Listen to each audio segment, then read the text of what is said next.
As I pull up to the Fort Card Room in Aledo, Texas with $2,500 in hand, I did not realize I was about to play one of my craziest poker sessions of 2026. What's up guys, I'm Wolfgang, and today we're playing 5-5-25 at my favorite card room that I also happen to be a part owner of. If you haven't noticed by now, we're trying something a little bit different with this poker vlog, completely vertical. Don't worry you guys, this isn't permanent, but considering most of you guys are watching on mobile devices, I thought I'd give you all a new way to experience one of my poker sessions with me. For those of you on a computer or TV, I highly recommend you grab a phone and your favorite pair of headphones as we strap in for some crazy hands of No Limit Hold'em. And speaking of crazy hands, we're jumping into one right away as I look down at Jack 10 of clubs on the $25 button straddle. The opponent in the cutoff opens it up to $75 and I decide to defend. The flop comes King 9 deuce with 1 club. I have a gut shot to a queen and backdoor clubs, so when he fires out for $100, I think about raising here as a bluff, but ultimately decide just to call. The turn now comes the queen of spades. Bang! The queen comes in, giving me the king high straight, and Peyton continues for $275.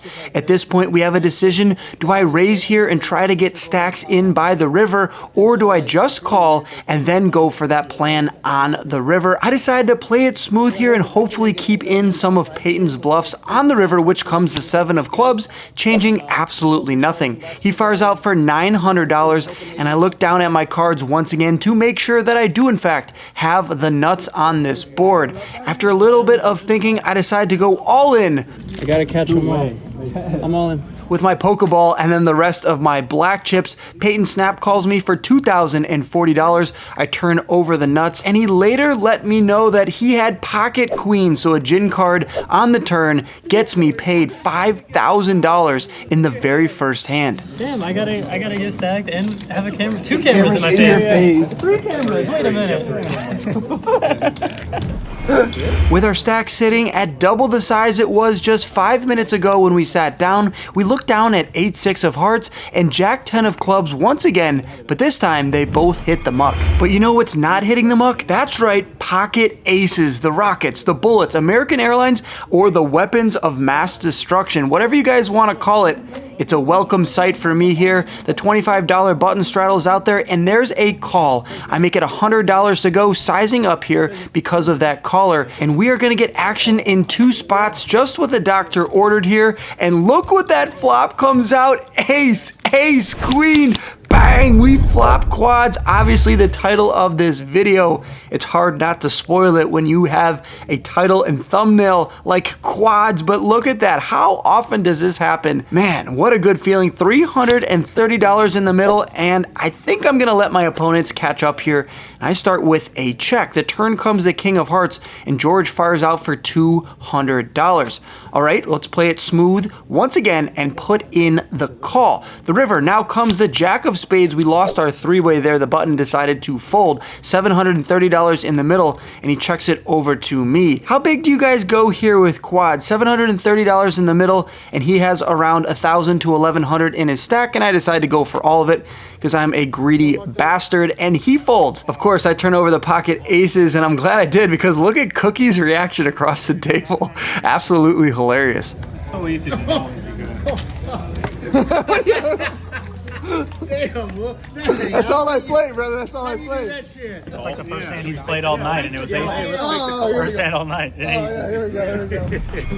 Next up, we get into a double board PLO bomb pot, which happens once every orbit and dealer change here at the fort. We've actually got pocket aces in our hand once again, but are forced to fold them on the turn, as only having 1 pair in PLO is a one-way ticket to the parking lot. All right, I'm on the button now. There's 2 limps over to the player in seat 8 who makes it $150. Here in Texas, we play ultimate last action, which means if you put money on the button, which I did, it skips me and all the action has to complete and then I get to act. I know it's a little bit confusing, but trust me, it's OP. You have to do this. And we see there's a 3-bet to $900, and then the $150 raiser puts in the call. So even though I have 2/5 of a royal flush, there's just a little bit too much action for me to put in the call here. I would be closing the action. I have positioned the rest of the way, but I decide to let this one go.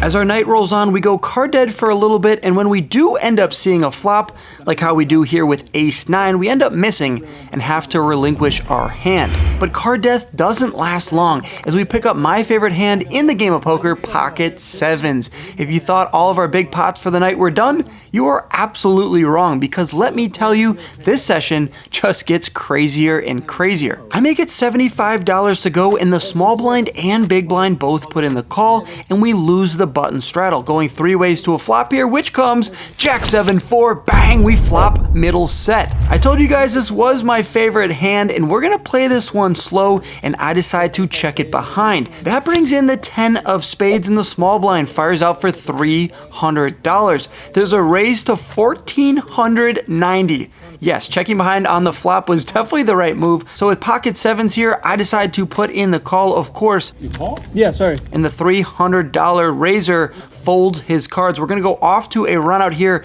in a $3,500 pot, and the river comes the 5 of clubs. We ran it one time. Jack 10. Your favorite hand? Yeah. Because that's just how we roll. I don't do this 2 times shit. $3,500 coming my way.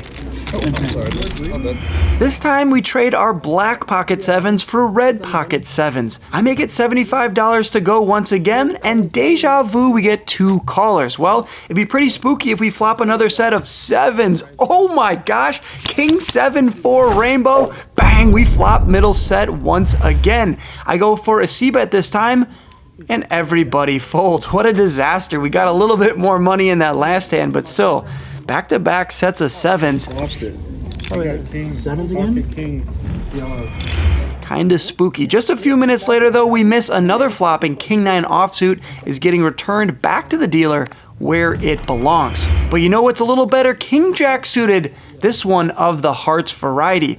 I'm on the button straddle, and there's a raise to $75. One player puts in the call, and I 3-bet to $255, to which the caller obliges. We're going heads up in position to an ace-high flop, and I decide to go for a c-bet of $235. The opponent gets sticky, puts in the call. The turn comes the 8 of hearts. Well, when he checks it over to me, I'm not going to slow down. Let's Super Cinco de Mayo it here, $555, and he raises me to $1,540. It's a shove all in, and yeah, I can't do anything here other than wish I didn't put more money in on the turn. I check my cards once again, a little Hollywood, and then relinquish my cards over to Colton the dealer. While that last hand with King Jack suited might not have been my best moment on the poker felt, this next one with Ace Queen offsuit might just be. Hold on to your seats, ladies and gentlemen, because we're about to play the biggest pot of the night. The $25 button straddle is out there, and I make it $75 to go. The player from the last hand puts in the call, and now the button straddler makes it $250. The action's back over to me, and a very smart player by the name of Alvin Teaches Poker told me, out of position with ace queen offsuit, that's a great time to go for a 4-bet, and when a smart player tells me to do something, I do it, and I decide to make it $955. The action's back over to the button, who now is rethinking all of his decisions here. Should he have 3-bet me? What is he gonna do here? He only has around $2,000 in his stack, thinks about it for a little bit longer, and then shoves it all in. You have aces? No. Kings? One time. Bink right on the flop, ace-3 deuce with 2 diamonds. The turn and river do not change anything. I say I have an ace, and he folds his cards, to which I could only assume was pocket queens or pocket jacks. It's not every day you get to look at this absolutely massive pile of chips we've acquired from our generous opponents, and we can't let it go to waste. We play a little bit more conservative over the next 30 minutes as King Queen of Hearts, 5-3 of spades, and ace-10 offsuit all hit the muck after facing a lot of aggression from our somewhat tilted table mates. But don't worry, you guys, there's plenty of time to tilt them even more, as we've just flopped 3 of a kind with King 8 of diamonds. Bang, let's go. My opponent bets out for 3 red chips, that's $15, and I put in the call. The turn comes the 5 of spades, and he Cinco de Mayo's it for $55, and I've never seen a Cinco de Mayo that I didn't like. I put in the call once again. When the river comes the 7 of spades, I check it over to him, and now he checks behind. I was gonna go for the check raise. He turns over the 7 of hearts and then mucks his hand when he sees that I have trip 8. Let's go. And that's right, you guys, you're not dreaming. I look down at pocket aces for the second time of the night, and there's already a raise to $75 in front of me. I make it $300 to go, but unfortunately, both players fold. You can see the table's getting a little bit short-handed. Perhaps I've been beating up on my table mates a little bit too much. But then we look down at ace 10 of hearts. This time I'm on the button straddle and the cutoff makes it $50. The opponent across the table makes it $175 and the player on my right puts in the call. Of course, I'm going absolutely nowhere, closing the action with 2/5 of a royal. $175 is a good price, and look at that flop, you guys. Queen 9-8 with 2 hearts. I have a gut shot to the straight and the front door nut flush draw. What is life? The opponent across the table fires out for $250, and the player in the cutoff puts in the call. I double check my cards, making sure that I do in fact have the nut flush draw to go along with my gut shot before I put in the call. And the turn comes the jack of spades. This has been my session. I'm in for $2,500.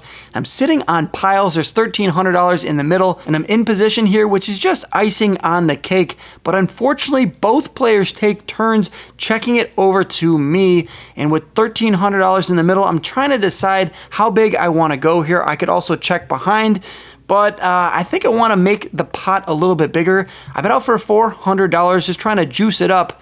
The player across the table folds, and then the cutoff folds as well. So we're gonna turn over the ace of hearts, making them think we just had the nut flush draw. That wraps up the session here at the Fort Card Room in Aledo, Texas. Come out and play if you're above the age of 19 and you love good action. I got out for $6,995, so a profit of roughly $4,500 in just a few hours of work. I'd love your guys' feedback on this new vertical format vlog, but if you guys like horizontal, don't worry. A bunch more of those types of videos are coming out in the near future. Good luck on the felt, you guys. Hit that subscribe button, and as always, I'll catch you in the next video. Peace!